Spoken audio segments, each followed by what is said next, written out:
नमस्कार, welcome to defence show. Now आज के समय में दोस्तों इंडियन ओशियन में बहुत कुछ हो रहा है और भारत ने अपना एक स्टेल्थ सबमरीन यहां पर उतार दिया है, तो वही चाइना भी एक स्पाई शिप लेकर यहां पर पहुंच गया है। इसके अलावा भी बहुत कुछ हुआ है, तो सारी जानकारी आपको दे रहा हूं, आगे डिस्कस करते हैं। उससे पहले मैं आपको थोड़ा सा बैकड्रॉप दे दूं। दोस्तों पिछले दिनों ही मैंने आपको इंडिया मालदीव्स के तनाव के बारे में बताया था और क्या कंट्रोवर्सी है ये आप जानते ही हैं। तो बहुत न्यूज में भी था ये मालदीव्स वाला मुद्दा, ऑल टुगेदर भारत के विरोध में खड़ा हो गया था मालदीव्स। अब मालदीव्स कहना थोड़ा सा गलत होगा, असल में इनके जो प्रेसिडेंट है मुइजू, वो भारत के विरोध में खड़े हुए। और मालदीव्स ऑल टुगेदर कोई ऐसा नहीं है कि भारत से कोई बहुत ज्यादा दुश्मनी है इनकी, बट जो प्रेजेंट गवर्नमेंट है उनकी पॉलिसी भारत के लिए बहुत अच्छी नहीं है फिलहाल। इसी के साथ चाइना की ओर उनके प्रेसिडेंट बहुत ज्यादा झुके हुए हैं आज के समय में। और नाउ जब से मालदीव्स वाली कंट्रोवर्सी हुई है ना, उसके बाद से ही एक बहुत बड़ा चेंज देखने को मिल रहा है भारत की इंडियन ओशियन स्ट्रेटेजी में। जी हां दोस्तों, पिछले दिनों ही इतना सब कुछ होने के बावजूद भारत ने करीब 600 करोड़ रुपए की एड अनाउंस करी थी मालदीव्स के लिए। नाउ अगेन एड का मतलब यहां पर है कि इनको हेल्प दी जाएगी भारत की ओर से 600 करोड़ रुपयों की। जी हां, अब ये कोई ऐसा नहीं है कि हम कोई डैमेज कंट्रोल करने के लिए एड अनाउंस कर रहे हैं।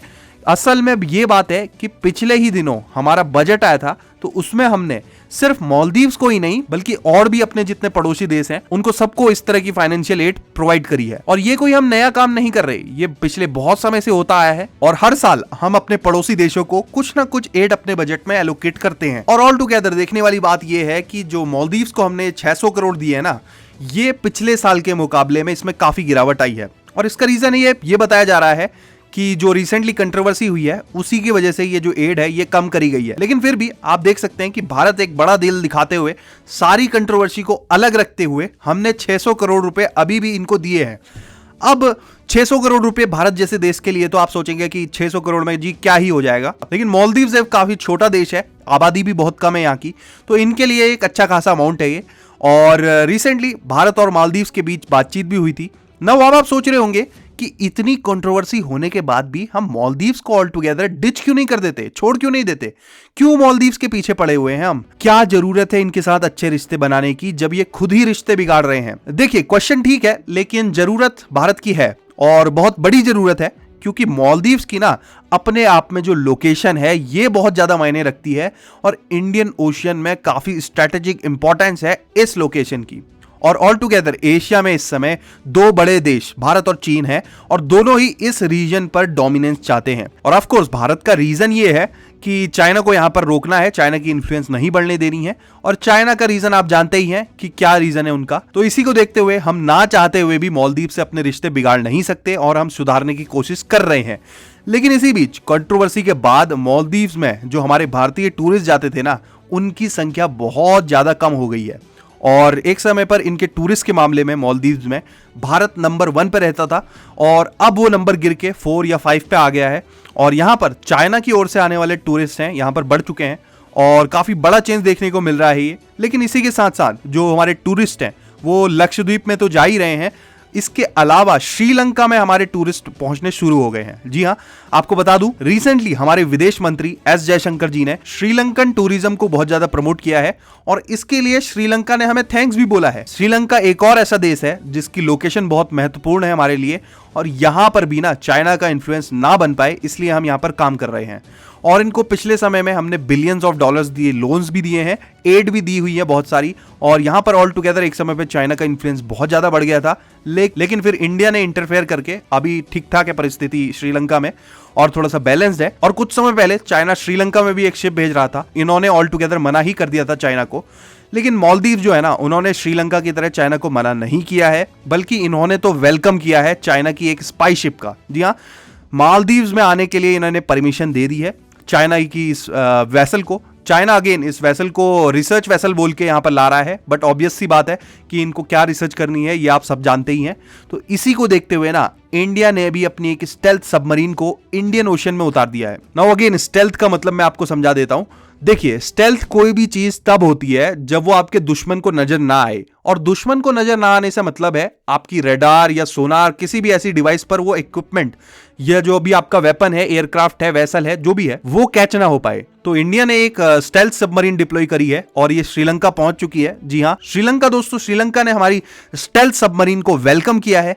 नाउ श्रीलंका ने जब सबमरीन को वेलकम किया ना, तब ये लोग अपना इंडिपेंडेंस डे सेलिब्रेट कर रहे थे। जी हां, 4 फरवरी 1948 को आजाद हुआ था श्रीलंका। ये भी हमारी तरह ही ब्रिटिश रूल से आजाद हुए थे। तो ये लोग सेलिब्रेट कर रहे थे यहाँ पे अपना इंडिपेंडेंस डे, और यहाँ पर इंडिया ने अपनी सबमरीन को भेजा। और ये INS करेंज करके हमारी जो स्टेल्थ सबमरीन है, एक डीजल इलेक्ट्रिक सबमरीन है, ये यहां पर पहुंची है। और कुछ नेवल ऑफिसर्स हैं श्रीलंका के, उनको हमने इस सबमरीन के बारे में डिटेल्स दी हैं कि किस तरह से ये ऑपरेट होती है, क्या क्या खासियत है इसकी, ये सब समझाया है। और ये मूव ना ये दिखाने के लिए था कि इंडियन ओशन में अभी भी जो प्राइमरी सिक्योरिटी प्रोवाइडर है, यानी कि जो बॉस है यहां पर, जो बड़ा देश सबकी रक्षा के लिए आगे है, वो भारत ही है।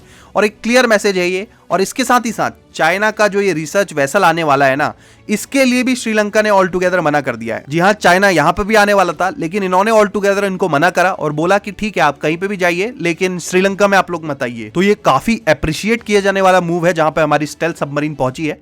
वही इंडियन नेवी में आपको बता रहा हूं, पिछले कई समय से बहुत ज्यादा एक्टिव है और आजकल, और मैंने आपको पहले ही बोल दिया था कि इस तरह की न्यूज हमें लगातार मिलती रहेंगी, क्योंकि ऑल टुगेदर एक बहुत बड़ा स्ट्रेटेजिक शिफ्ट हो रहा है। अब इंडियन ओशन में भारत की एग्रेसिव रणनीति यहां पर अपनाई जा रही है। वहीं साउथ चाइना सी में भी हम अपनी इन्फ्लुएंस को बढ़ा रहे हैं। अभी रिसेंटली हमने ब्रह्मोस सप्लाई करी है फिलीपींस को, जो कि साउथ चाइना सी में एक देश है।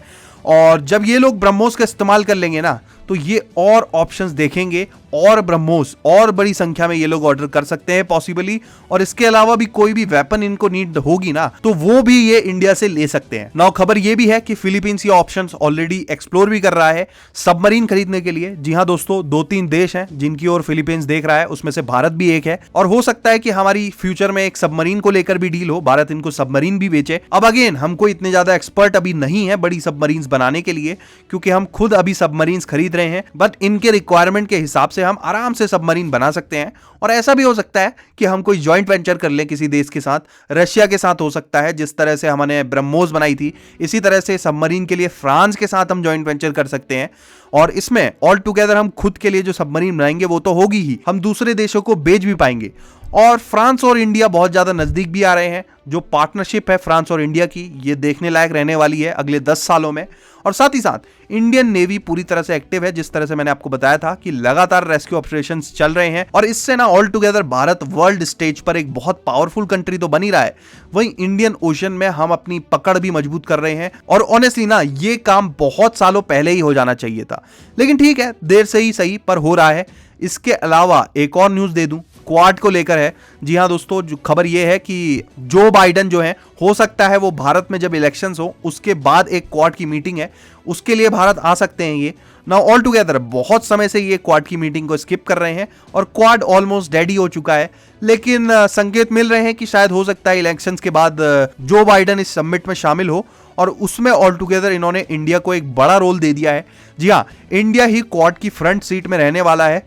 और रिसेंटली यूएस के इन्वॉय एरिक गारसेटी ने ये स्टेटमेंट दी है कि इंडिया ड्राइवर सीट में रहने वाला है क्वाड की। ड्राइवर सीट से इनका मतलब है कि हम ही यहां पर लीड करेंगे, हम ही स्ट्रेटेजी बनाएंगे, और क्वाड में जो भी काम होगा ना, उसमें ऑल टुगेदर इंडिया का ही इन्फ्लुएंस रहने वाला है। तो एक काफी महत्वपूर्ण ग्रुप है ये, अगर इसको हम सही से चला पाते हैं तो। और जो भारत में ऑल टुगेदर इलेक्शंस हैं 2024 में, ये भी काफी इंटरेस्टिंग रहने वाले हैं, क्योंकि दुनिया भर में भी इलेक्शंस हैं। 2024 काफी इंटरेस्टिंग साल है अपने आप में। वैसे आपका क्या मानना है, अगर भारत में सरकार चेंज होती है, क्या इससे हमारी स्ट्रेटेजी में कोई शिफ्ट आएगा, या हमारी ऑल टुगेदर फॉरेन पॉलिसी में कोई बहुत बड़ा बदलाव आएगा? अगर आएगा तो क्या पॉजिटिव होगा या नेगेटिव होगा? क्या ऑल टुगेदर सरकार चेंज भी होने वाली है या नहीं होने वाली? ये आप कमेंट सेक्शन में बताइए। और ऐसे ही अपडेट्स के लिए चैनल को सब्सक्राइब जरूर करिए। जय हिंद, वंदे मातरम।